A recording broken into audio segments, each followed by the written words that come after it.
أما بعد فأعوذ بالله من الشيطان الرجيم. بسم الله الرحمن الرحيم. فلما قضى موسى الأجل وسار بأهله آنس من جانب الطور نارا قال لأهلهم امكثوا إني آنست نارا لعلي آتيكم منها بخبر أو جذوة من النار لعلكم تصطلون. فلما أتاها نودي من شاطئ الوادي الأيمن في البقعة المباركة من الشجرة أن يا موسى إني أنا الله رب العالمين وأن ألق عصاك. فلما رآها تهتز كأنها جان ولا مدبرا ولم يعقب. يا موسى أقبل ولا تخف إنك من الآمنين. أسلك يدك في جيبك تخرج بيضاء من غير سوء واضمم إليك جناحك من الرهب فذلك برهانان من ربك إلى فرعون وملئه إنهم كانوا قوما فاسقين. قال رب إني قتلت منهم نفسا فأخاف أن يقتلون وأخي هارون هو أفصح مني لسانا فأرسله معي يرد أن يصدقني إني أخاف أن يكذبون. قال سنشد عضدك بأخيك ونجعل لكما سلطانا فلا يصلون إليكما بآياتنا أنتما ومن اتبعكما الغالبون. یہاں ایک بات سمجھ لیجئے اس لائن میں، یہ جو لفظ ہے درمیان میں بآیاتنا، آپ اگر غور کریں اس سے پہلے جیم ہے اور اس کے اوپر 3 نقطے ہیں، اس کے بعد بھی جیم ہے اور اس کے اوپر 3 نقطے ہیں. اس جگہ یا اس جیسی قرآن پاک میں دیگر جگہ جہاں پر پہلے اور بعد میں نقطے ہوں 3 اس میں پڑھنے والے کو یہ اختیار ہے کہ وہ اس لفظ کو پچھلے جملے کے ساتھ ملا کر پڑھے اور اس پہ وقف کرے. یہ بھی جائز ہے، اور یہ بھی جائز ہے کہ اس لفظ کو اگلے جملے کے ساتھ ملا کر پڑھے، جیسا کہ میں نے کیا، اگلے جملے کے ساتھ ملا کر پڑھا.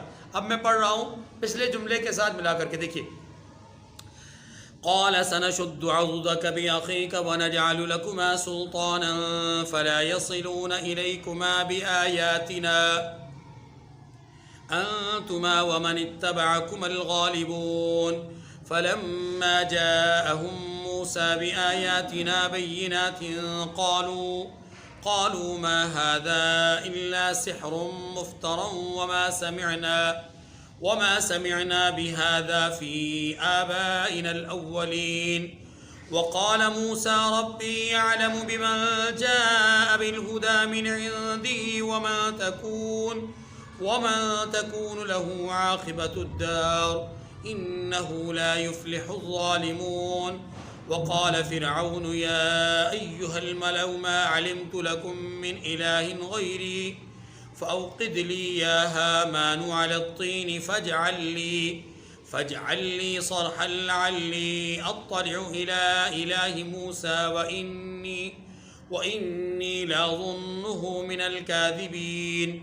واستكبر هو وجنوده في الأرض بغير الحق وظنوا أنهم إلينا لا يرجعون.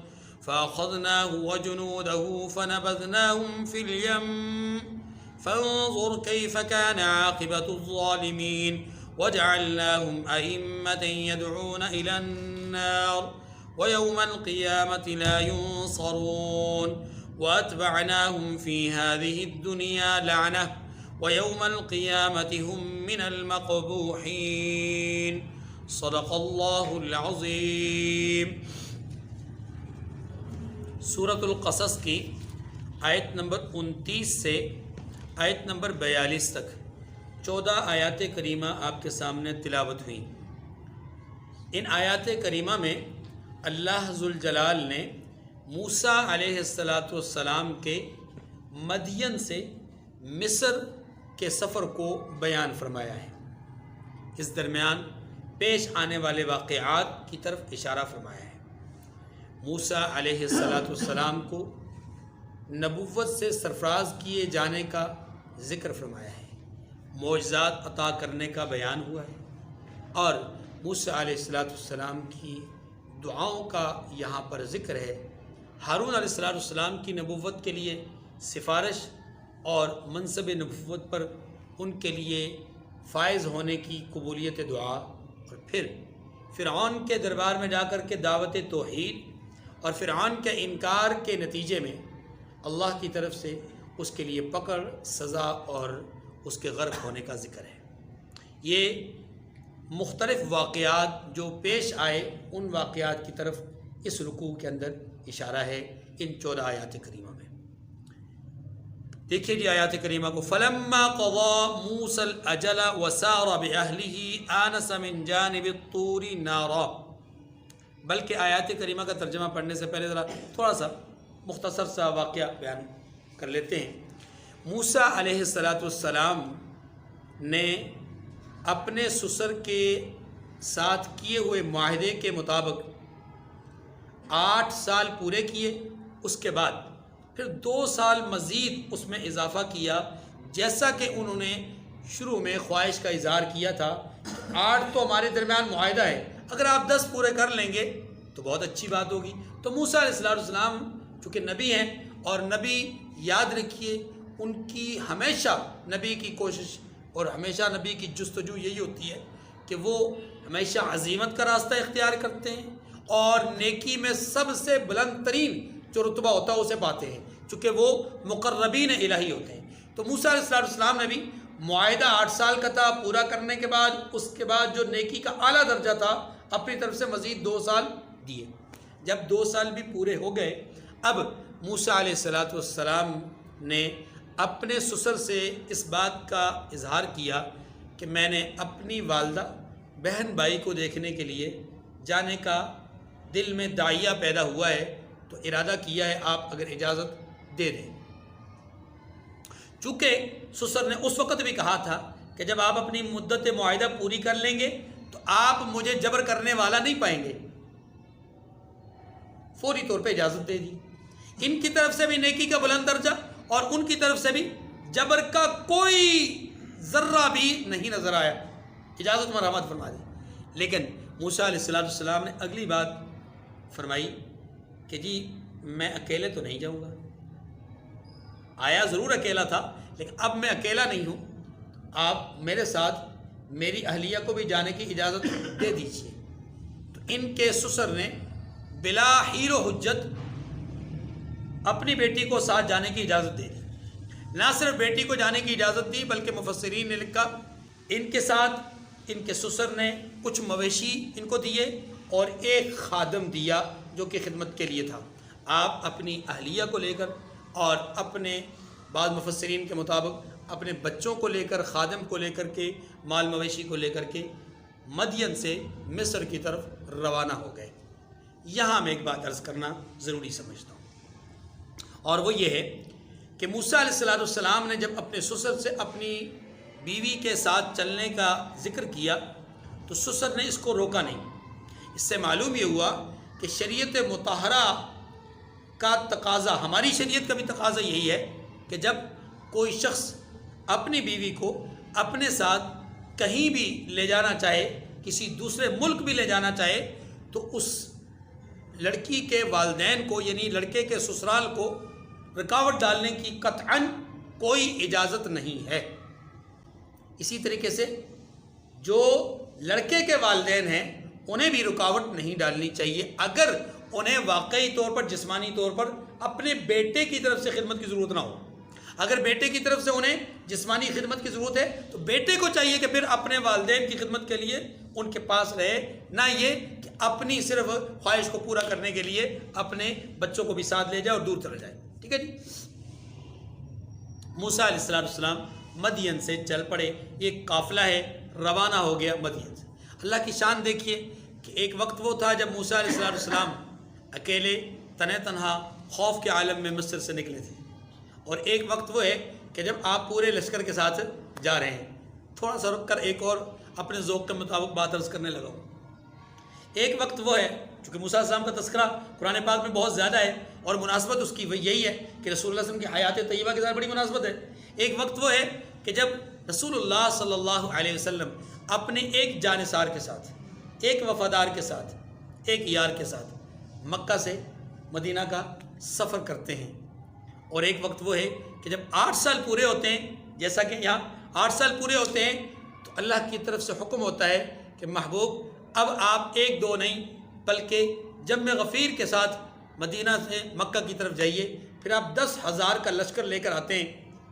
جب گئے تھے تو تنہا تھے اور رات کی تاریکی میں نکلے تھے، اور جب آئے تو آپ دن کے اجالے میں مکہ مکرمہ میں داخل ہوئے اور 10,000 کے لشکر کے ساتھ داخل ہوئے، اور آئے اس حال میں کہ آپ جب مکہ سے بالکل قریب آپ نے پڑاؤ ڈالا، رات کے وقت قیام کیا، تو اس وقت آپ نے اپنے تمام ساتھیوں سے کہا کہ آگ جلا لیں، اور پورے کے پورے قافلے کے لوگوں نے اپنے اپنے حصے کی تھوڑی تھوڑی آگ جلائی، اور وہ اس قدر آگ بھڑکی کہ اہل مکہ نے آسمان کی طرف نگاہ دوڑائی، انہیں ایسے نظر آیا جیسے دن کا اجالا ہو۔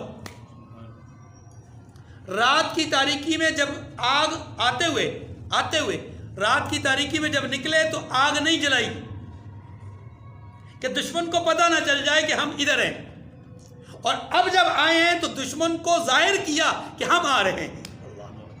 یعنی موسیٰ علیہ السلام رخت سفر باندھتے ہیں، پورا ایک قافلہ ہے، تنہائی میں آئے تھے، اب قافلے کے ساتھ روانہ ہیں، اور جس راستے کا آپ نے انتخاب کیا اس راستے میں کوہ طور بھی آتا ہے۔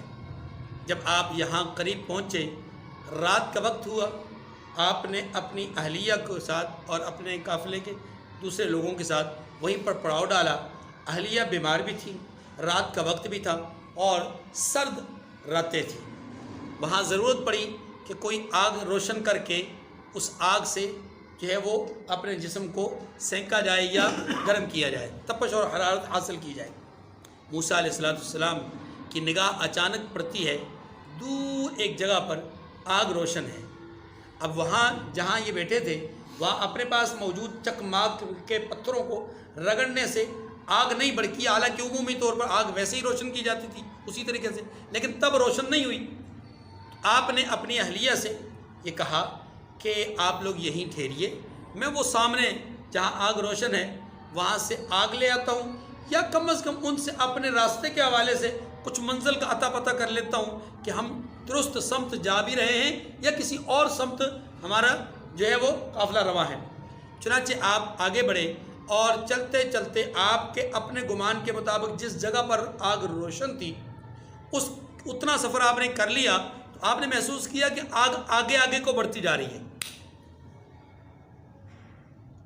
آپ چند قدم آگے چڑھ کر کے رک گئے، جیسا کہ آگ آگے بڑھ رہی تھی آپ رک گئے، اور جیسے ہی آپ رکے تو سورہ طٰہٰ میں آتا ہے کہ درخت کے اندر سے جو آپ کے دائیں طرف اس وقت موجود تھا اس درخت کے اندر سے آواز آئی،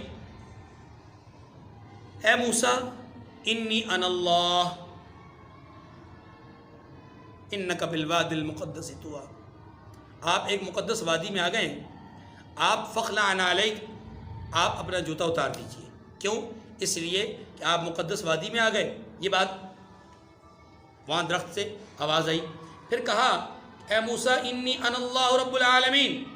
موسیٰ علیہ السلام نے اس آواز کو سنا، محسوس انہیں یہ ہوا کہ دائیں طرف سے آواز آ رہی ہے، اس درخت کے اندر سے آواز آئی، محسوس انہیں یہ ہوا، لیکن آواز اللہ رب العزت کی شان اور قدرت کے مطابق تھی۔ یاد رکھیے وہ صرف درخت سے آواز نہیں تھی، وہ ہمہ جہت آواز تھی، اور تمام اطراف سے آواز آ رہی تھی. انہیں محسوس یہ ہو رہا تھا کہ جیسے جہاں سے آگ روشن ہو رہی ہے وہیں سے آواز آ رہی ہے. ایک بات. دوسری بات یہ، موسیٰ علیہ السلام نے اس آگ کے اندر ایک عجیب سا ماجرا دیکھا. اور وہ ماجرا کیا تھا؟ ایک تو یہ تھا کہ وہ آگے آگے چل رہی تھی، پھر یہ رکے تو وہ بھی رک گئی. ایک اور ماجرا بڑا عجیب تھا، اور وہ یہ تھا کہ آگ درخت کے اندر سے روشن تھی، اور اس درخت سے جو آگ روشن ہو رہی تھی، آگ جل رہی تھی، اس آگ کی وجہ سے درخت کو نقصان کوئی نہیں ہو رہا تھا، بلکہ الٹا درخت کی ہریالی میں اور اس کی خوبصورتی میں اضافہ ہوتا جا رہا تھا.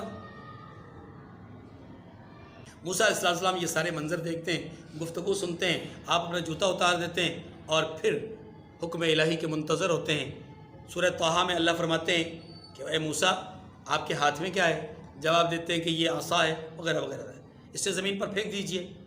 ان آیات کریمہ میں بھی آتا ہے آپ زمین پر پھینک دیتے ہیں، اور زمین پر پھینکتے ہیں تو کیا ہے؟ کانہا جان، وہ ایک بڑا اژدہا بن جاتا ہے. ہم موسیٰ علیہ السلام اسے دیکھ کر کے ڈر جاتے ہیں، گھبرا جاتے ہیں، اور خوف کھا کر کے پشت اس کی طرف موڑ کر کے آپ جس سمت سے آئے ہوتے ہیں اسی طرف کو رخ کر کے آپ دوڑنا شروع کر دیتے ہیں. حکم ہوتا ہے یا موسیٰ اقبل ولا تخف انک من الآمنین. اے موسیٰ پلٹ آئیے، واپس آ جائیے، خوف نہ کھائیے، آپ تو امن والوں میں سے ہیں. موسیٰ علیہ السلام آواز سنتے ہیں، پلٹ آتے ہیں، اور کیا ہے؟ حکم الہی ہوتا ہے. پھر دوسری آیات میں اے موسیٰ خذھا، اسے پکڑ لیجیے، ولا تخف، آپ پریشان نہ ہوئیے. موسیٰ علیہ السلام اسے ہاتھ ڈالتے ہیں، پکڑتے ہیں تو وہ اسی طرح کا عصا ہے. پھر حکم الہی ہوتا ہے کہ اے موسیٰ آپ اپنا ہاتھ اپنی بغل میں ڈال دیجیے. موسیٰ علیہ السلام ایسا ہی کرتے ہیں، دیکھتے ہیں تو وہ بالکل نکالتے ہیں تو وہ چاند سورج کی طرح چمکدار ہوتا ہے، روشن ہوتا ہے. تھوڑی گھبراہٹ پھر ہو جاتی ہے. حکم ہوتا ہے کہ اے موسیٰ آپ نے پریشان نہیں ہونا، آپ اپنی گھبراہٹ کو دور کرنے کے لیے ہاتھ کو، اپنے باہوں کو اپنے جسم کے ساتھ یا اپنے پہلوؤں کے ساتھ دبا لیجئے، آپ کی گھبراہٹ دور ہو جائے گی. موسیٰ علیہ السلام ایسے ہی کرتے ہیں. پھر اللہ تبارک و تعالیٰ سے فریاد کرتے ہیں. اللہ تبارک و تعالیٰ فرماتے ہیں موسیٰ اب آپ کے ذمہ دو کام ہیں. ایک یہ کہ دربار فرعون میں جائیے اور اسے جا کر کے یہ کہہ دیجئے کہ یہ جو بغاوت اور سرکشی کا عمل تم نے شروع کر رکھا ہے تو چھوڑ دیجئے، اسے چھوڑ دو. لیکن سورہ طٰہٰ میں آتا ہے بات نرمی سے کرنی ہے، پیار سے بات کرنی ہے، موقف مضبوط رکھنا ہے، بات نرمی سے کرنی ہے. دوسری بات یہ کیجئے کہ اے فرعون میری قوم بنی اسرائیل کو میرے ساتھ کر دیجئے، اس پر ظلم نہ کیجئے. موسیٰ علیہ السلام یہ دو حکم، دو تدبیریں، دو احکامات لے کر کے اب جب روانہ ہونے لگتے ہیں تو فوراً دل میں خیال آ جاتا ہے کہ میں تو مصر سے نکلا کیوں تھا؟ قبطی کے قتل کی وجہ سے. اب مجھے حکم یہ ہوا کہ ڈائریکٹ جانا ہے فرعون کے دربار میں، تو وہیں جانا ہے جہاں سے میں نکل کر آیا ہوں. حکم الہی اپنا اللہ کے دربار میں عرض گزار ہوئے کہ پروردگار میں نے تو وہاں پر ایک شخص کو قتل کر رکھا ہے، ایک آدمی میرے ہاتھ سے مر گیا ہے، میں وہاں جاؤں گا انی فاخاف ان یقتلون، مجھے خوف ہے کہ وہ مجھے قتل کر دیں گے اس کے نتیجے میں. لہٰذا آپ میرے ساتھ میرے بھائی ہارون کو بھی بطور نبی اور پیغمبر بنا کر کے مبعوث کر دیجیے. دو فائدے، ایک یہ کہ یہ معاملہ میرے لیے آسان ہو جائے اور اس کے لیے آپ کی طرف سے آسانی کی درخواست بھی ہے، اور دوسرا یہ کہ یہ بھی فائدہ ہوگا کہ گفتگو کی ضرورت پڑے گی، خطابت کی ضرورت پڑے گی تو میرے بھائی اچھے خطیب ہیں، اچھے مبلغ ہیں، فصیح اللسان ہیں، تو وہ اچھے طریقے سے بات کر سکیں گے. اسی کے ضمن میں موسیٰ علیہ السلام نے ساتھ یہ بھی گزارش کر دی. سورہ طٰہٰ میں آتا ہے کہ انہوں نے دعائیں کی کہ پروردگار میری زبان کی لکنت کو دور کر دیجیے تاکہ وہ لوگ میری بات کو بآسانی سمجھ سکیں، میرے سینے کو کھول دیجیے، میرے علم میں اضافہ فرما دیجیے. تو حضرت موسیٰ علیہ السلام کی دعاؤں کو اللہ تبارک و تعالیٰ نے قبول فرمایا اور حکم ہوا کہ اب آپ جائیے اور جا کر کے فرعون کو ہمارے حکم سے آشنا کیجیے. دیکھیے فلما قضى موسى الاجل وسار باهله آنس من جانب الطور نارا، جب موسیٰ علیہ السلام نے مدت پوری کر لی اور اپنے گھر والوں کو لے کر چلے تو طور کی طرف سے آگ دکھائی دی. قال لأهله، امکثوا فی الارض امکثوا انی آنست نارا لعلی آتیکم منہا بخبر او جذوۃ من النار لعلکم تصطلون. تو اپنے گھر والوں سے کہنے لگے کہ یہاں ٹھہرو، مجھے آگ نظر آئی ہے، شاید میں وہاں سے کچھ پتہ لاؤں، یعنی راستے کے بارے میں کچھ پتہ، کوئی خبر لے کر آؤں، یا آگ کا انگارہ لے آؤں. اس او کا معنی یہ نہیں ہے کہ ایک کام ہوگا یا دوسرا کام ہوگا، نہیں، یہ بھی ہو سکتا ہے کہ دونوں کام ہو جائیں، دونوں ہمارے کام پورے ہو جائیں، راستہ بھی معلوم ہو جائے، آگ بھی مل جائے. اور اگر یہ نہ ہوا تو یہ آگ مل جائے گی یا راستہ کا پتہ چل جائے گا. ٹھیک ہے. اچھا، آگ کیوں لانا چاہتے ہیں؟ او جذوۃ من النار، ہاں جی، آگ کا انگارہ کیوں لے کر آنا چاہتے ہیں؟ اس لیے کہ لعلکم تصطلون، تاکہ تم آگ سینک سکو، یعنی تپش اور حرارت پا سکو. فلما اتاها نودي من شاطئ الوادي الايمن في البقعة المباركة من الشجرة ان يا موسى اني انا الله رب العالمين وانا القي عصاك.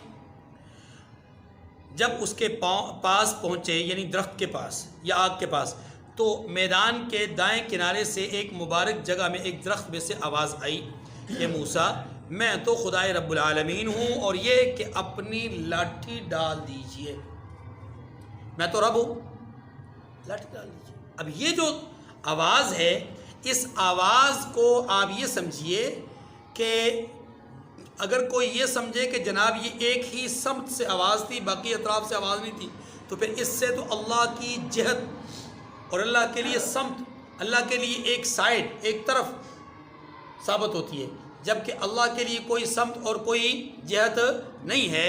اس لیے کہ للہ المشرق والمغرب، ہر جہت اللہ کی ہے. فَأَيْنَمَا تُوَلُّوا فَثَمَّ وَجْهُ اللَّهِ، اللہ کو ہر طرف آپ پاؤ گے. ایسا نہیں ہے کہ اللہ دائیں طرف ہیں تو بائیں طرف نہیں، بائیں طرف ہیں تو دائیں طرف نہیں، آگے ہیں تو پیچھے نہیں، پیچھے ہیں تو آگے. ہر سمت، ہر رخ پہ اللہ موجود ہے، کیونکہ اللہ کی کوئی جہت نہیں ہے. جہت اس کی ہوتی ہے جس کا جسم ہوتا ہے، اللہ جسم والے نہیں، اللہ کا جسم نہیں، لہذا جب جسم نہیں ہے تو اللہ کی جہت بھی. جب چلیے، وَأَنَا الْقِي عَصَاكَ، اور یہ کہ اپنی لاٹھی ڈال دیجئے. فَلَمَّا رَآهَا تَهْتَزُّ كَأَنَّهَا جَانٌّ وَلَّا مُدْبِرًا وَلَمْ يُعَقِّبْ، جب دیکھا کہ وہ حرکت کر رہی ہے گویا کہ وہ سانپ ہے، تو پیٹھ پھیر کر چل دیے اور پیچھے پھر کر بھی نہ دیکھا، پیچھے مڑ کر بھی، وَلَمْ يُعَقِّبْ، پیچھے مڑ کر نہیں دیکھا، بس پیٹھ پھیری اور چل پڑے. ایک نقطہ عرض سمجھ لیجیے، موسیٰ علیہ السلام کا یہ عمل، یہ والا عمل قرآن پاک نے مختلف مقامات پر ذکر کیا ہے کہ آپ نے عصا پھینکا تو وہ سانپ یا اژدہا بن گیا. وہ جو عصا ہے، اس عصا کے پھینکے جانے کے بعد وہ جو اژدہا بنا، موسیٰ علیہ السلام اس سے ڈر گئے. یہ قرآن پاک میں کئی دفعہ آیا. اب اس نقطے کو سمجھیے، موسیٰ علیہ السلام کا یہ عمل بتلاتا ہے کہ آپ کا یہ عمل جادو والا عمل نہیں تھا. کیوں جی؟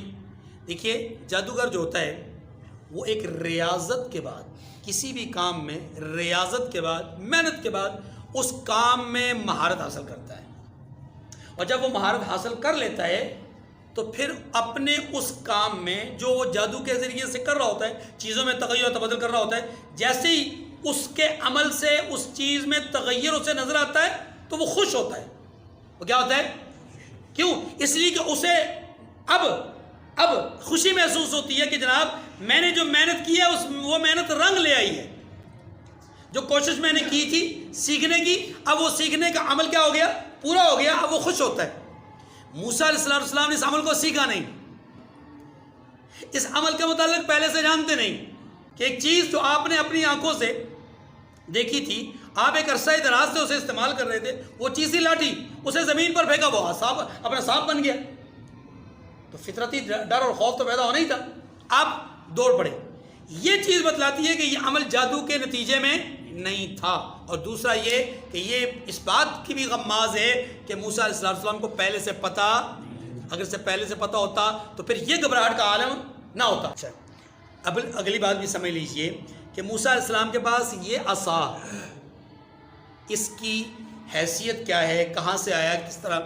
تو بعض حضرات نے ذکر کیا ہے کہ یہ عصا حضرت آدم علیہ السلام کی طرف سے چلا آ رہا ہے، اور نبوت ایک دوسرے تیسرے، یعنی ہر نبی اپنے بعد والے نبی کے ذریعے وہ اس عصا کو چھوڑ دیتے اور وہ عصا یوں منتقل ہوتے ہوتے حضرت شعیب کے پاس سے حضرت موسیٰ علیہ السلام کے پاس آ گیا۔ دوسری روایت یہ کہ خود حضرت موسیٰ علیہ السلام کے پاس یہ عصا کافی عرصے سے تھا، کافی سالوں سے، جو آپ مویشی چراتے تھے اس وقت سے آپ کے پاس تھا اور اسی کو استعمال کرتے تھے۔ یا موسیٰ اقبل، اللہ پاک نے فرمایا، اللہ پاک کہتے ہیں ہم نے کہا کہ یا موسیٰ اقبل ولا تخف، موسیٰ آگے آئیے اور ڈریے مت۔ آگے آئیے سے مراد کیا ہے کہ لوٹ آئیے، واپس اپنی جگہ پر آ جائیے اور ڈریے مت، انک من الآمنین، آپ امن پانے والوں میں سے ہوں۔ اسلک یدک فی جیبک تخرج بیضاء من غیر سوء، اپنا ہاتھ گریبان میں ڈال دیجئے تو بغیر کسی عیب کے سفید نکل آئے گا۔ یہ بات پہلے بتا دی، یہ بات اچھا، اب من غیر سوء، بغیر کسی خوف کے سفید نکل آئے گا۔ اب جو بات یہ کہی گئی کہ آپ اپنا ہاتھ بغل میں ڈالیے اور پھر نکالیں گے تو یہ سفید اور چمکدار نظر آئے گا۔ حضرت موسیٰ نے ایسا کیا، سفید اور چمکدار ہو گیا۔ اب جب یہ ہو گیا تو آپ کے اوپر پہلے ہی دیکھیں کیفیت کیا ہے، پہلے آپ آگ دیکھتے ہیں، آگ دوڑتی جاتی ہے آگے کی طرف، پھر اس آگ کو درخت میں دیکھتے ہیں، درخت جلتا نہیں ہے بلکہ اس کی روشنی میں ایک مزہ ہے، ایک لطف ہے، ایک سرور ہے، پھر آپ اپنا عصا پھینکتے ہیں تو اس سے وہ اژدہا بن جاتا ہے۔ یہ سارے مناظر دل میں کیفیت خوف کی پیدا کرتے ہیں۔ اب جب یہ ایک نیا کام دیکھا تو مزید کیفیت میں اضافہ ہو گیا۔ اللہ دل کی کیفیت کو جانتے ہیں، یہاں کیفیت کا اظہار ہوا نہیں لیکن اللہ دل کی کیفیت کو جانتے ہیں، اور اب کے لیے بھی اور آئندہ کے لیے بھی اللہ تعالیٰ نے اگلی بات میں طریقہ کار بتلا دیا، تسلی ارشاد فرما دی، اور وہ کیا ہے، وَضْمُمْ إِلَيْكَ جَنَاحَكَ مِنَ الرَّحْبِ فَذَانِكَ بُرْحَانَانِ مِنْ رَبِّكَ إِلَىٰ فِرْعَوْنَ وَمَلَئِهِ إِنَّهُمْ كَانُوا قَوْمًا فَاسِقِينَ۔ جب آپ کو خوف محسوس ہو تو آپ اپنے خوف کو دور کرنے کے لیے اپنے بازو کو اپنی طرف سکیڑ لیجئے، اپنے بازو کو اپنی طرف سکیڑ لیجئے۔ اس کے دو معنی ہیں، ایک معنی یہ توجہ کیجئے، پہلے کہا کہ وَضْمُمْ يَدَكَ إِلَىٰ جَنَاحِكَ، آپ اپنی بغل کے نیچے ہاتھ ڈال دیجئے، پھر اسے نکالیں گے وہ چمکدار ہوگا۔ اب کہا کہ اپنے بازوؤں کو اپنے بدن پہ سکیڑ لیجئے۔ اب اس کا ایک معنی تو یہی ہے کہ جب آپ اس چمکدار ہاتھ سے واپس اس کو اپنی حالت میں لانا چاہیں، جیسا کہ سانپ کو اپنی حالت میں لانے کے لیے آپ اسے پکڑ لیں گے تو وہ اپنی حالت میں آ جائے گا، ایسے ہی جب آپ ہاتھ کو اپنی حالت میں واپس لانے کا ارادہ رکھیں تو آپ اپنے ہاتھ کو اسی طرح جسم کے ساتھ سکیڑ لیجیے گا، معنی یہ کہ بغل کے نیچے ڈال دیں گے تو آپ کا ہاتھ واپس اپنی حالت میں چلا آئے گا، ایک معنی یہ۔ دوسرا معنی یہ ہے کہ جب آپ کو خوف اور کسی قسم کا فطرتی عمل جب اس طرح کا ظاہر ہو، جب بھی آپ نے مظاہرہ کرنا ہے اس معجزے کا، اس وقت آپ نے کرنا یہ ہے کہ خوف کے عالم میں خوف کو دور کرنے کے لیے اپنی باہوں کو اپنے جسم کے ساتھ سکیڑ لیں گے، اس سے آپ کا خوف دور ہو جائے گا۔ تو اس کو علماء نے یہ لکھا ہے، یہ طریقہ لکھا ہے کہ آپ اپنے اس بازوؤں کو اپنے پسلیوں کے ساتھ آپ یوں کر کے سکیڑ لیں گے تو آپ کا خوف اور ڈر ختم ہو جائے گا۔ یہی وجہ ہے کہ بعض علماء نے یہ بھی نقطہ لکھا ہے کہ جو شخص کسی بھی مقام پر کسی بھی چیز سے کسی بھی معاملے میں ڈر اور خوف اپنے دل میں رکھتا ہو یا اس کے دل میں کسی چیز کا خوف پیدا ہو گیا اچانک، اسے چاہیے کہ وہ اپنے بازوؤں کو اپنی پسلیوں کے ساتھ یوں کر کے دبائے تو انشاءاللہ اس کا خوف اور ڈر دور ہو جائے گا۔ دیکھیے، وَضْمُمْ إِلَيْكَ جَنَاحَكَ مِنَ الرَّهْبِ فَذَانِكَ بُرْهَانَانِ مِنْ رَبِّكَ إِلَىٰ فِرْعَوْنَ وَمَلَئِهِ إِنَّهُمْ كَانُوا قَوْمًا فَاسِقِينَ۔ اور خوف دور ہونے کی وجہ سے اپنے بازو کو اپنی طرف سکیڑ لیجئے۔ یہ دو دلیلیں آپ کے پروردگار کی طرف سے ہیں، ان کے ساتھ فرعون اور اس کے درباریوں کے پاس جائیے کہ وہ نافرمان لوگ ہیں۔ قَالَ رَبِّ إِنِّي قَتَلْتُ مِنْهُمْ نَفْسًا فَأَخَافُ أَنْ يَقْتُلُونِ۔ موسیٰ علیہ السلام نے عرض کی کہ پروردگار، ان میں سے ایک شخص میرے ہاتھ سے قتل ہو چکا ہے۔ اللہ کے تو علم میں تھا نا، لیکن موسیٰ علیہ السلام کے اس ذکر کرنے کا مقصد کیا ہے؟ اس ذکر کرنے کا مقصد صرف یہی ہے کہ اللہ میری مدد اور نصرت فرما دے۔ فَأَخَافُ أَنْ يَقْتُلُونَ، سو مجھے خوف ہے کہ کہیں وہ مجھے مار نہ ڈالیں۔ وَأَخِي هَارُونُ هُوَ أَفْصَحُ مِنِّي لِسَانًا فَأَرْسِلْهُ مَعِيَ يَرِدْ أَنْ يُصَدِّقُنِي۔ اور ہارون جو کہ میرے بھائی ہیں، ان کی زبان مجھ سے زیادہ فصیح ہے، ان کو میرے ساتھ مددگار بنا کر بھیج دیجیے. کیوں جی؟ یصدقونی، کہ وہ میری تصدیق کریں. انی اخاف ان یکذبون، مجھے خوف ہے کہ وہ لوگ میری تکذیب کریں گے. ایک تو وہ خوف کہ قصاص میں قتل کر دیں گے، دوسرا یہ کہ وہ جھٹلا دیں گے. قال سنشد عضدک باخیک ونجعل لکما سلطانا فلا یصلون الیکما.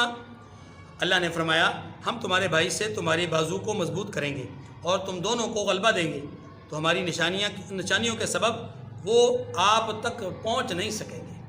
فلا یصلون الیکما، ہماری نشانیوں کے سبب وہ آپ تک پہنچ. اندازہ کیجیے اللہ تبارک و تعالیٰ نے کتنا زبردست جملہ یہ ارشاد فرمایا. اے موسیٰ آپ بالکل پریشان نہ ہو، وہ آپ تک نہیں پہنچ سکتے. وہ پہنچنے والے ہوتے تو تب پہنچ جاتے جب آپ پیدا ہوئے تھے. ہم نے تو آپ کی پیدائش سے لے کر کے فرعون کے دربار تک پہنچانے تک، اور فرعون کے دربار میں 30 سال تک پرورش پانے تک، اور فرعون کے دربار سے نکال کر کے مصر سے مدین لے جانے تک، مدین میں آپ کو تنے تنہا پہنچا کر کے آپ کے جوڑے کے ساتھ آپ کو واپس لانے تک، یہ سارے سفر میں آپ کو فرعون اور اس کے سرداروں سے دور رکھا ہے. اب بھی فرعون اور اس کے سردار آپ تک پہنچ نہیں سکتے. یہ اللہ نے اپنی مدد اور نصرت کی بات کی ہے، اور یہی وہ مدد اور نصرت تھی جس کا ذکر موسیٰ علیہ السلام نے اس وقت بھی کیا کہ جب آگے دریا ہے، پیچھے فرعون کا لشکر ہے. یہاں بنی اسرائیل کہتے ہیں اے موسیٰ انا لمدرکون، ہم تو پکڑے گئے، مارے گئے، ہم تو تباہ و برباد ہو گئے. آگے دریا، پیچھے فرعون. تو موسیٰ علیہ السلام نے اس وقت بھی کہا تھا ان معی ربی سیہدین، میرا رب میرے ساتھ ہے، وہ میری رہنمائی کرے گا. اسی بھروسے اور توکل کی بات ہے. پھر ایسا ہوا کہ 40 سال تک موسیٰ علیہ السلام اور ان کی قوم کے لوگ مصر میں رہے ہیں، فرعون کے سامنے رہے ہیں، فرعون کے عمال کے سامنے رہے ہیں. لیکن فرعون باوجود اس کے کہ بہت ظالم تھا، بہت جبر کرتا تھا، لیکن فرعون بنی اسرائیل کو جسمانی طور پہ قتل نہیں کر سکا. یہ اس وعدے کا نتیجہ تھا جو اللہ تعالیٰ نے یہاں پر فرمایا اے موسیٰ فلا یصلون الیکما، وہ ان نشانیوں کے سبب جو آپ کو ہم دیں گے یا دیتے ہیں ان کے سبب آپ تک وہ پہنچ نہیں سکیں گے. جو نشانیاں ہیں آپ کو سب دی ہیں وہ کون سی؟ وہ دو نشانیاں، ایک عصا والی نشانی اور دوسری ہاتھ والی. بآیاتنا، ہماری ان آیات کو لے کر آپ جائیے. انتما ومن اتبعکم الغالبون، آپ اور جنہوں نے آپ کی پیروی کی غالب رہیں گے. یہ مستقبل کا ایک اور وعدہ یا پیشن گوئی اللہ نے فرما دی ہے، آپ اور آپ کے ماننے والے غالب رہیں گے. اور یہی بات رسول اللہ صلی اللہ علیہ وسلم کی امت کو بھی اللہ تبارک و تعالیٰ نے فرمائی ہے وَأَنْتُمُ الْأَعْلَوْنَ، لیکن ساتھ فرما دیا ان کنتم مؤمنین، تم ہی غالب رہو گے، شرط یہ کہ اگر تم.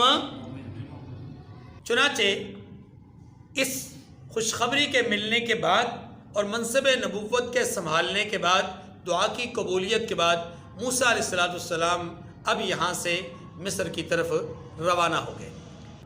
آگے آیات دیکھیے جی. فَلَمَّا جَاءَهُم مُوسَىٰ بِآيَاتِنَا بَيِّنَاتٍ قَالُوا مَا هَذَا إِلَّا سِحْرٌ مُفْتَرًى وَمَا سَمِعْنَا بِهَذَا فِي آبَائِنَا الْأَوَّلِينَ. اب موسیٰ علیہ السلام ہارون علیہ السلام کو لے کر کے دربار مصر میں، دربار فرعون میں ہیں، اور اس وقت کا تذکرہ اللہ کرتے ہیں کہ جب موسیٰ ان کے پاس ہماری کھلی نشانیاں لے کر آئے تو وہ کہنے لگے کہ یہ تو جادو ہے جو اس نے بنا کھڑا کیا ہے، یعنی جو اس نے بنا لیا، گڑھ لیا ہے، اور یہ باتیں ہم نے اپنے اگلے باپ دادا میں تو نہیں سنی تھیں. اچھا جی، موسیٰ علیہ السلام نے ظاہر صرف توحید کی بات تو نہیں کی، وہاں توحید کی بات کی ہے، رسالت کی بات کی ہے، آخرت کی بات کی ہے. تو فرعون نے جو کہا نا وَمَا سَمِعْنَا بِهَذَا فِي آبَائِنَا الْأَوَّلِينَ، ہم نے اپنے اگلے باپ دادا یعنی اپنے باپ دادا سے کوئی اس طرح کی بات نہیں سنی. اس میں توحید کا بھی انکار تھا، اس میں رسالت کا بھی انکار تھا، آخرت کی باتوں کا بھی انکار تھا. ہم نے تو سنا ہی نہیں کہ آخرت کا بھی کوئی تصور ہے. تو اب موسیٰ علیہ السلام نے اس کے جواب میں کہا کہ میرا پروردگار اس شخص کو خوب جانتا ہے جو اس کی طرف سے حق لے کر آیا ہے، یعنی اللہ مجھے خوب جانتے ہیں. اچھا، اور جس کے لیے عاقبت کا گھر ہے اللہ اس کو بھی خوب جانتا ہے، یعنی جنت کس کے لیے ہے اللہ اس کو بھی جانتے ہیں. اِنَّهُ لَا يُفْلِحُ الظَّالِمُونَ، بے شک ظالم نجات نہیں پائیں گے. جنتی کون ہے، جہنمی کون ہے، اللہ خوب جانتے ہیں. اگلی بات وقال فرعون، اب فرعون اس کے جواب میں کہتا ہے یا ایھا الملأ ما علمت لکم من الہ غیری، کہ فرعون کہتا ہے کہ میرے سوا تمہارا خدا ہی کوئی نہیں ہے. فَأَوْقِدْ لِي، اب ایک بات تو یہ کر دی، دوسری بات فَأَوْقِدْ لِي يَا حَامَانُ عَلَى الطِّينِ، اے حامان میرے لیے اینٹیں پختہ کرو کہ اس سے محل تیار کیا جائے. فَاجْعَلْ لِي صَرْعًا، پھر میرے لیے ایک محل تیار کرو. لَعَلِّي أَطَّلِعُ إِلَىٰ إِلَٰهِ مُوسَىٰ، تاکہ میں موسیٰ کے خدا کی طرف جا سکوں، چڑھ سکوں. وَإِنِّي لَأَظُنُّهُ مِنَ الْكَاذِبِينَ، اور میں تو اسے جھوٹا سمجھتا ہوں، یعنی موسیٰ کو. دیکھیے فرعون کا اپنے درباریوں سے یہ گفتگو کرنا، اس کا بنیادی مقصد کیا تھا؟ یاد رکھیے جب حکومتیں کسی چیز میں تحقیقاتی کمیشن، تحقیقاتی کمیٹی بنا لینا تو سمجھ لیں معاملہ لٹک گیا. بنانے کا مقصد کیا ہوتا ہے؟ اس وقت جو لوگوں کے ان جذبات کو جو اس وقت پیدا ہوتے ہیں ان کو مٹانے کے لیے یہ کمیٹیاں بنتی ہیں، ان کو ٹھنڈا کرنے کے لیے یہ کمیٹیاں بنتی ہیں. فرعون نے بھی اس وقت دیکھا موسیٰ علیہ السلام آ گئے ہیں، ہماری بات کا دو ٹوک جواب دے دیا ہے، پالنے پرورش کرنے کا دو ٹوک جواب دے دیا جس کا تذکرہ سورۃ الشعراء میں آ چکا. ہمارے سوالات کا دو ٹوک جواب دے دیا. ہم نے آباء و اجداد سے متعلق پوچھا، انہوں نے کہا کہ علم عند ربی، ان کا علم میرے رب کے پاس ہے. یعنی جو بات پوچھ رہے ہیں مدلل جواب دیتے جا رہے ہیں. اب فرعون ہو گیا پریشان کہ میں کروں تو کیا کروں، کہیں ایسا نہ ہو کہ اہل دربار پر موسیٰ اور ہارون کا کچھ اثر مرتب ہو گیا تو پھر کیا کریں گے؟ اگر اثر ان پر مرتب ہوا تو یہ ایک فرد نہیں، ایک پورا کا پورا کنبہ اور قبیلہ اور خاندان ہے. ان کی وضاحت سے بہت سارے لوگ موسیٰ اور ہارون کے ماننے والے بن جائیں. اس لیے اس نے یہ انداز اختیار کیا کہ پہلی بات تو یہ کہ میں تو اپنے سوا تمہارے لیے کوئی خدا دیکھتا نہیں، اور اگر اس طرح کی کوئی بات ہے بھی اس پر ہم ابھی تحقیقات کرتے ہیں، تحقیقات کرنے کے بعد کسی نتیجے پر جب ہم پہنچیں گے پھر بات کریں گے. پہل تو اے حامان ذرا آپ یہ کام تو کرو نا، اونچی سی بلڈنگ تو بناؤ اور بلڈنگ بنا کر کے مجھے وہاں پر جانے دو. اب یہ ظاہر آپ جانتے ہیں کہ اگر اینٹیں تیار کرنے کی بات کی، پھر محل تیار کرنے کی بات کی، یعنی اونچا سا ایک مینار، اور پھر وہ مینار بننا ہے، اینٹیں تیار ہونی ہے، مینار بننا ہے، آخر وقت لگنا ہے. یہ کوئی ایک دن دو دن کا کھیل نہیں، تو لمبا عرصہ چاہیے اس کے لیے. ایک تو اس کے لیے لمبا عرصہ، پھر اگر کوئی ایسی چیز نظر آ گئی تو پھر تحقیق، اور تحقیق کے بعد کوئی مشورے کے بعد پھر بات سامنے آ جائے. گویا کہ بات کو گول مول اس نے کر دیا. وقتی طور پر جو اثر مرتب ہو سکتا تھا وہ اس نے اس میں دخل اندازی کر کے لوگوں کو متاثر ہونے سے بچا لیا. وَإِنِّي لَأَظُنُّهُ مِنَ الْكَاذِبِينَ، آخری بات اس نے بطور فیصلہ سنا دی. فوری طور پر اس نے کہا جی میں تو موسیٰ کو جھوٹوں میں سے جانتا ہوں. وَاسْتَكْبَرَ هُوَ وَجُنُودُهُ فِي الْأَرْضِ بِغَيْرِ الْحَقِّ وَظَنُّوا أَنَّهُمْ إِلَيْنَا لَا يُرْجَعُونَ. اچھا جی پچھلی آیت سے متعلق دو باتیں اور بھی سماعت فرما لیجیے. پہلی بات یہ بھی کہ حامان کون ہے، اور دوسری بات حامان نے کیا وہ محل تیار کیا تھا. تو پہلی بات کو سمجھنے کے لیے یہ بات بہت اچھی طرح ذہن میں رکھ لیجئے. بہت سارے عیسائی یہ سمجھتے ہیں، اور بہت سارے مستشرقین مغرب سے متاثر لوگ، متاثرہ ذہنیت کے حامل لوگ یہ سمجھتے ہیں، اور یہود کا بھی خیال یہی ہے، یہ جو حامان نام کا آدمی ہے یہ جناب موسیٰ علیہ السلام کے زمانے میں تھا ہی کوئی نہیں. اور اچھی طرح بات سمجھیے گا. بہت سارے لوگوں کا خیال یہ ہے کہ موسیٰ علیہ السلام کے زمانے میں جو رامیس یا مرنتفاح نام کا فرعون ہے، اس فرعون اور موسیٰ علیہ السلام کے زمانے میں حامان نام کا کوئی آدمی نہیں تھا. اللہ کی شان یہ ہے کہ آج سے تقریباً 200 سال پرانی بات ہے، مصری جو لوگ ہیں وہاں پر آئے روز کچھ نہ کچھ دریافت ہوتا رہتا ہے. اللہ کی شان یہ ہے کہ 200 سال پہلے کی بات ہے کہ مصر کے اندر سے، مصر کے کھنڈرات سے ایسی چیزیں دریافت ہوئیں جو تحریر پر اور تصاویر پر مشتمل تھی. اس میں کچھ تحریر تھی اور کچھ تصاویر تھی. اور وہ جو تحریر تھیں، یہ تحریریں اور وہ جو تصاویر تھیں، تصویریں، یہ جب ان کو قرید کر کے بہت غور و فکر سے دیکھا گیا اور قدیم مصری زبان کو میں اس کو جانچا گیا، پڑتال کی گئی، تو پتہ چلا کہ جناب ان تحریر کا زمانہ فرعون کا زمانہ ہے، اور وہ جو تصاویر ہیں وہ عکس بندی کر رہی ہیں فرعون اور فرعون کے دربار میں ہونے والے واقعات کی، اور وہ ایک ترتیب سے، مسلسل ایک ترتیب سے وہ تصاویر وہاں پر فرعون کے محل میں بنا بنا کر کے، یعنی پتھروں کو تراش تراش کر کے ان میں وہ تصاویر جو ہے وہ تراشی گئی ہیں، اور وہ تصاویر وہاں پر جڑی گئی ہیں اس کے دربار میں۔ اب وہی تصاویر، وہی پتھر جب کھنڈرات سے ملے تو ان کو جب مرتب کیا گیا، ترتیب سے لگایا گیا، تو پتہ چلا کہ اس میں فرعون اپنے اسی وزیر کو تصاویر کے ذریعے سے اشارات کر رہا ہے، آرڈر دے رہا ہے کہ جناب اینٹیں تیار کرو، محل تیار کرو، اور وہ ساری جو ہے عکس بندی اس میں دکھائی گئی ہے۔ اور وہاں پر جو تحریر موجود ہیں، ان تحریروں سے یہ بات 100% انہی کلمات کے ساتھ ثابت ہوتی ہے جو قرآن پاک نے جس کی طرف اشارہ کیا کہ فرعون حامان سے کہہ رہا ہے کہ اے حامان، مٹی کو پکاؤ اور اس مٹی کے ذریعے سے اینٹیں تیار کرو، اور پھر اینٹوں کے ذریعے سے تم میرے لیے کوئی مینار، کوئی اونچی عمارت تیار کرو تاکہ میں اس عمارت پر چڑھ سکوں۔ یہ الفاظ ان تحریر میں اس زمانے کی موجود ہیں۔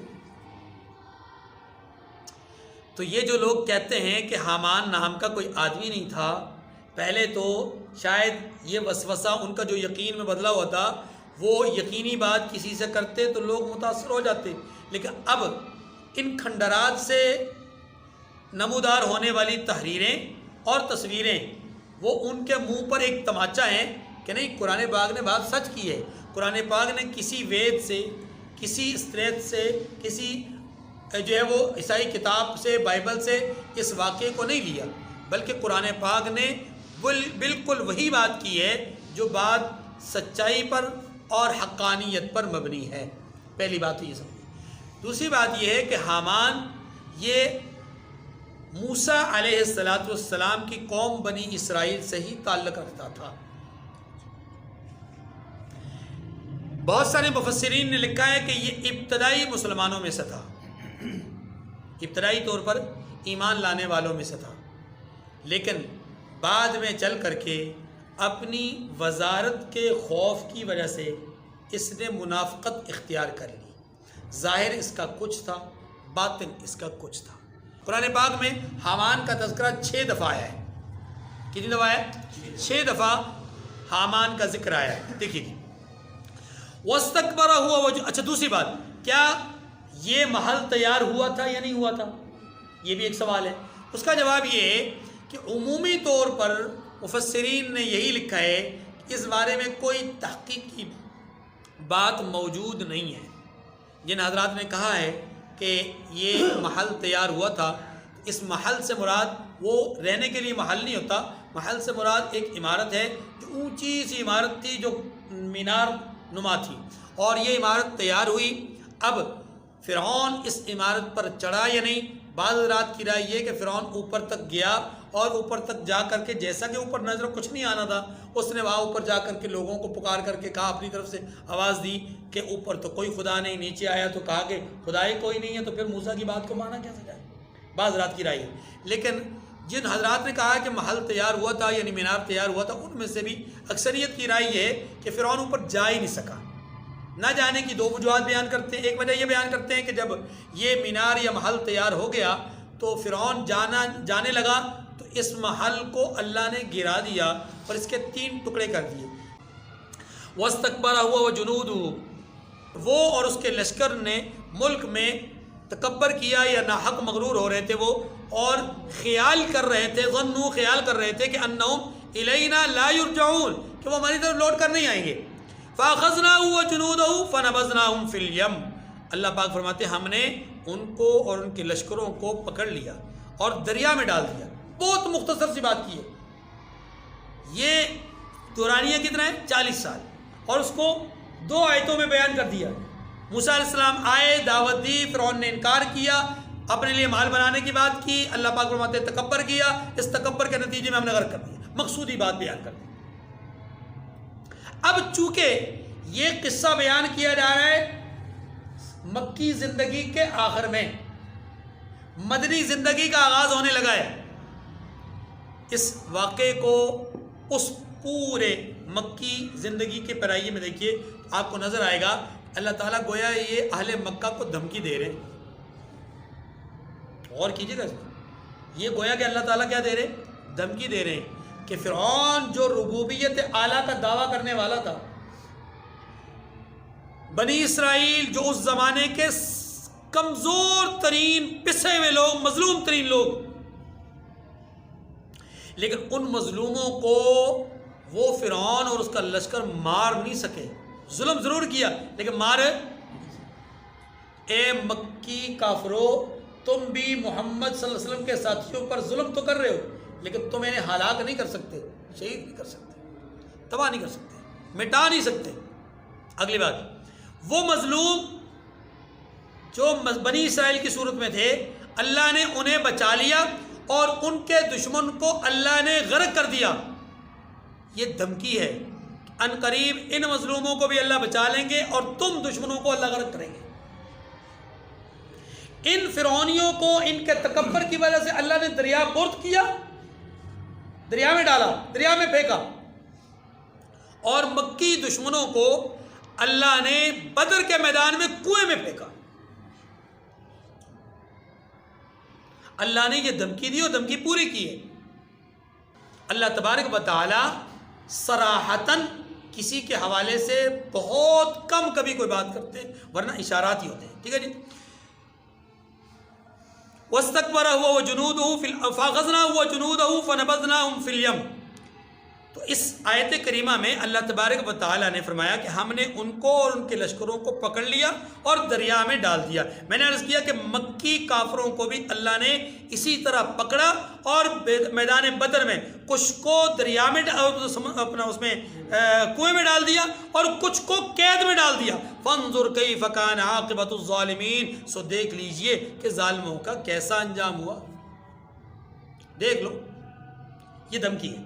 وَجَعَلْنَاهُمْ أَئِمَّةً يَدْعُونَ إِلَى النَّارِ وَيَوْمَ الْقِيَامَةِ لَا يُنصَرُونَ، اور ہم نے ان کو پیشوا بنا دیا تھا، کن کو؟ فرعون، اور فرعون کے ماننے والوں کو جہنمیوں کا پیشوا بنا دیا۔ جو لوگ جہنم کی طرف بلاتے تھے نا، ان کا پیشوا ان کو بنایا۔